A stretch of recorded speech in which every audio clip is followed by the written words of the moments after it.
Hey, what's happening guys? I'm ika.himee and welcome to my channel. So I am doing another Wish review.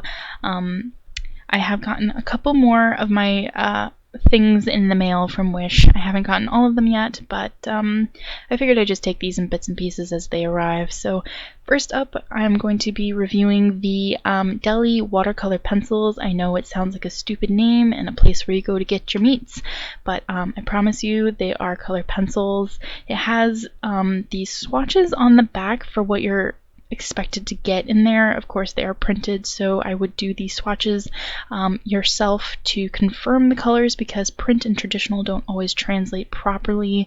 I would also like to tell you that you should compare the prices of this brand on like Amazon, because unless these are stupid inexpensive on Wish, you might actually be overpaying for them.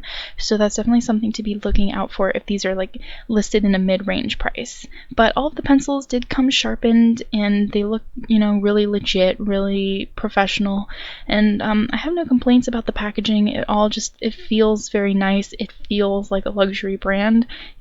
Even though it's quite clearly not a luxury brand, but it feels nice. And the other thing that I'm going to be reviewing are the water brush pen sets. These are by Meow, which if you have watched my other Wish review video, these are where I got the other water brush pen thingies, whatever the fuck you call them, but they're the same brand. And I did not know that these were Meow when I ordered them. I simply ordered them for the fact that it came in a set and they had flat brushes, and I really wanted to try out some flat brushes, but I got them in the mail and I found out that they were Meow.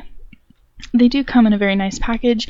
I don't know what the significance of the clip is on the pen. I'm obviously not going to be wearing these on my clothing. I would look stupid, but they have a clip for some purpose. There were a couple of stray hairs sticking out in places, a couple stray bristles. I shouldn't call them hairs because they're synthetic, but you know, whatever. I did find the caps did not fit very snugly on the end. They would stay there, but like if you knocked it on something or dropped it, the cap would definitely go flying. So I would definitely try and keep track of the cap and not rely on it to stay at the end. I don't know, the other Meow water brush pen seemed to fit fine. I don't know why these are different, but I did check out the flat brush and it was a little bit of a mess. The bristles were kind of all over. Some of them were folded and mashed, and the brush itself was not evenly cut, so you'll probably actually have to go in and kind of just trim off the uneven bristles at the end if you're someone that likes a nice crisp flat line, because you're definitely not going to get that if you do not do that. It is a little difficult to put it back in the cap, so you definitely have to be careful putting it back in, otherwise you're just really open to actually damaging the bristles further. So that's something to keep in mind as well. But yeah, everything looks fine, and I'm going to go ahead and fill up the barrels off camera, and I will see you back here in a second. Alright, we are back. The barrels are filled. I did the squeeze test to make sure that I had fastened them correctly and that they were dripping properly. Everything was fine. They were a little bit tough to squeeze. The plastic was just a bit hard, and I don't know why. Especially on the flat brushes, it takes a bit more effort to get the water out of them, but I'm not really sure. But the back of the package says whether you're using solid or powdered pigments, water-soluble crayons, markers, or pencils, each stroke with U.S. Art Supplies water brush pens will give you even and smooth coverage. From fine to broad strokes, our water brush pens can create a variety of different results. So that is what I am holding these pens up to. That is the standard that they are supposed to live up to.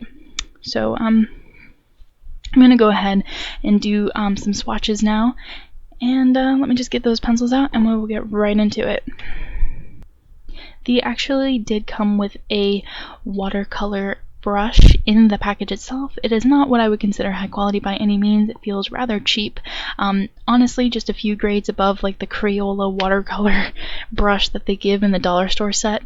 But I mean, at least it's a better quality than that, and it is usable. It just feels very cheap. Now, putting these down, They went down pretty easy with I was using medium pressure, and I decided to use the brush that I was given first because, you know, their tools, their rules, this is the effect that they are expecting you to get out of it, and so I have to test it to the abilities that they are expecting it to live up to. As you can see, the first colors are very light, and honestly, just, oh, okay, that broke. That's fun. Perfect. Alrighty then. And, you know, it's just, I don't really understand why the colors need to be so light, but oh well. I did find that it was kind of difficult to blend them out, but some of them blended nicely and some of them didn't, but I'm going to go ahead and kind of read a summary of what these are supposed to do. So these are designed to provide the most efficient alternative to pencil sets with little color variation. Deli water-soluble color pencils are perfect for dry and wet artistic creations. These watercolor pencils have professional grade quality and versatility that allows for creating a range of bold, vibrant, subtle, and exciting effects.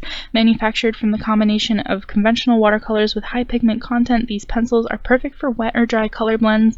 They come in an extremely affordable pack of 72 premium watercolors, which I got the 48 set, pencils that are easy to use for artistic paintings or drawings.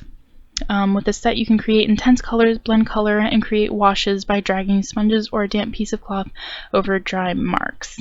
So that is what these are supposed to do, and as you can see so far, I'm having a bit of trouble. It says they are water soluble. That's a term that I would use rather loosely here. There was kind of a lot of streaking. You could quite obviously tell where I put the pencil marks, and I wasn't using like excessive force or anything. I was actually kind of going over it, you know, with a mid-force. I just really wanted to build the pigment up so that I would be able to blend it out, and I just had a really rough time doing that. And as you can see, one of the grays, it like didn't even blend out at all, but they gave 3 grays and a black, so you know, I got a lot of gray to work with.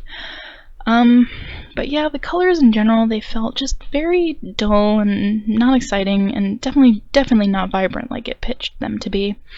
But, you know, I have to test it with an actual illustration to make sure that, you know, I'm not just being a dick about it. So I actually did draw a little witch here, and I'm kind of just going over it lightly. I don't want to apply too much pressure because I don't want that kind of streaking that you could see in the swatches. I really want it to blend out quite nicely. So I'm really doing my best to kind of just layer it and be patient with it, and build up. And you know, when I was working on this, I actually wasn't even displeased with how it was coming out. Everything seemed to be going down fine. The colors seemed to be blending okay, and I was thinking, well, maybe it's all in the technique, and maybe I'd gotten the technique wrong when I was doing the swatches, and I just needed to work with it a little bit more. But everything seemed to be working fine, and I was kind of impressed with how it was going. I thought, you know, maybe this could work out.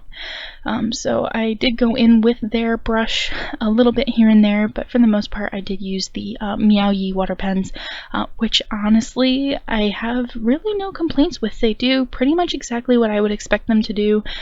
They weren't super expensive. They were pretty affordable, and you know, that's really all I can ask for.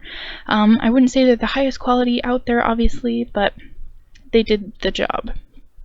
So for her hair, obviously I picked blue because they gave me a million blues to work with, and again, same concept of just kind of like layering my shadows and not really going too crazy with it. I did put down the blue actual shading onto her hair wet. It worked pretty well. I wouldn't say it was like super strongly pigmented, but it did seem to go on a bit smoother on the wet surface, so I don't know if that's really a thing. I did test it earlier in the swatch. You could see with the wet and dry. I soaked the pencil to see if it was any different from putting it down dry, and it didn't really seem to make much of a difference. Now on her hat and clothing, I'm going in to kind of test the blendability of it to see, you know, how it blends in with colors that are not in the immediate color family. So, you know, for this I was blending like blues and purples and blacks together instead of, you know, just blue on blue or purple on purple. And I really wanted to see if I could shove them together nicely, because anyone that uses watercolors knows that they pretty much blend together with just minimal effort, you know, just kind of putting the colors next to each other. They just kind of merge very beautifully. And I wanted to see if that was something that was even possible with these pencils. And as you can see, I was blending it out, and the colors, they seem to be okay. They seem to be blending out quite nicely, and I was honestly kind of impressed because I thought that I completely misjudged these. So I was just kind of going in, and I did notice that the color is very easy to pick up the more water is on it, which it kind of goes with any watercolor. You know, water is kind of the eraser for them, but it was just extremely easy to lift the pigment off of the paper when it was wet, so it just kind of got a bit splotchy and the color was very quickly diluted. But I did try to go in and darken up the shadows on the hat. I wanted to add more black, but as you can see, it just really wasn't working out very well. It just would not blend. It's like a one-shot thing. You have to get it right the first time because otherwise it is just not going to blend out. And I don't know why it refused to work for me, but I really did everything I could to try and salvage it. But the paper was just going to get torn up if I worked with it anymore, so I just kind of had to give it up. But honestly, these, for the price range, these are not what I would consider good quality at all. I don't really recommend them. I would definitely say that you guys should totally just save your money and get something better quality, because there is way better stuff out there than these. I cannot give Deli a pass. These are just not good quality. You can't really create much of anything out of them. And I was going to ink this, but this wasn't even good enough quality for that. But I hope that this review was helpful, and I hope that you enjoyed this video. Thank you guys so much for watching. Please subscribe, give this video a thumbs up. All the links to my social media and Patreon and Shopper in the description box, and I'll see you guys next time. Bye!